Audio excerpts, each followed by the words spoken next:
আসসালামু আলাইকুম। ঈদ উপলক্ষে আজকে আমরা সব ভাই বোনরা একটু ঘুরতে যাব, তাই পাড়ার মোড়ে আমরা একটু রং ঢং করতেছিলাম। তারপরে একটা গাড়ি পেয়ে গেলাম, চলে যাচ্ছিলাম। আমাদের ফার্স্ট ডেস্টিনেশন ছিল হচ্ছে ইশাক ডাক্তারের বাড়ি, আর এটা হচ্ছে তার বাড়ির গলি। আপনারাও আসবেন, সামনের দিকে চলে যাবেন, দেখবেন এরকম একটা বাড়ি সাদা কালারের, আর তার পাশেরটা হচ্ছে আরেকটা বাড়ি, এটাও ইশাক ডাক্তারেরই বাড়ি। কিন্তু আমরা এখান থেকে রিজেক্ট খেয়ে তারাস ভবনে চলে গেছিলাম। ভাবলাম এখান থেকে রিজেক্ট হয়েছে তো কি হয়েছে, ওখানে আমরা ছবি তুলবো।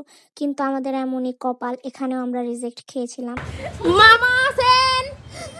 এই মামা খুলি দেন গো, ঢুকি পড়লাম 5 টাকা। তারপরে আমাদের লাক এতটাই খারাপ, আমরা তারাস থেকেও রিজেক্ট খেয়ে অটো নিয়ে আবার চলে এসেছি অ্যাডওয়ারের সামনে, কারণ এখানে ছাড়া আমাদের আর কোনো গতি নাই।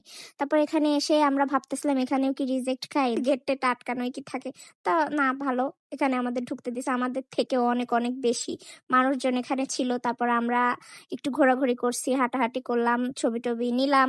আমি আর আমার বোন একটু হাঁটলাম। তারপর বাহিরে এসে ভাবলাম যে যাই, একটু পলিটেকনিক্যালে যাই, কিন্তু ওখানকার রিক্সাওয়ালারা আমাদের এমন ইনসাল্ট করলো, ওখান থেকে আমরা আবার শাইন মামা ছাড়া কোনো গতি নেই ভেবে এখানে এসে তারপরে ফুচকার চটপটে অর্ডার দিয়ে দিলাম, আর সেগুলো আমরা খাচ্ছিলাম। তাই ছোট্ট একটা ভিডিও নিয়ে নিয়েছি, যদিও আমরা খুব গরিব বলে রেস্টুরেন্টে যেতে পারিনি। আর এই যে লাভ শেপের আইসক্রিম নিয়ে নিয়েছি, এটা কিন্তু আমরা লাভ শেপ দেখে নিয়ে দাম কম জন্য নিয়েছি। তারপর ভাবলাম আর কোনো গতি হবে না, তাই আমরা বাসায় চলে যাচ্ছিলাম। তবে 10 টাকা ছিল না বলে হেঁটে হেঁটে সন্ধ্যা হয়ে যাচ্ছিল। সন্ধ্যা মালতী ফুল নিয়ে আমরা হাঁটতে হাঁটতে একদম ইয়ার প্লাজার সামনে থেকে আমরা গাড়িতে উঠে বাসায় চলে এসেছিলাম।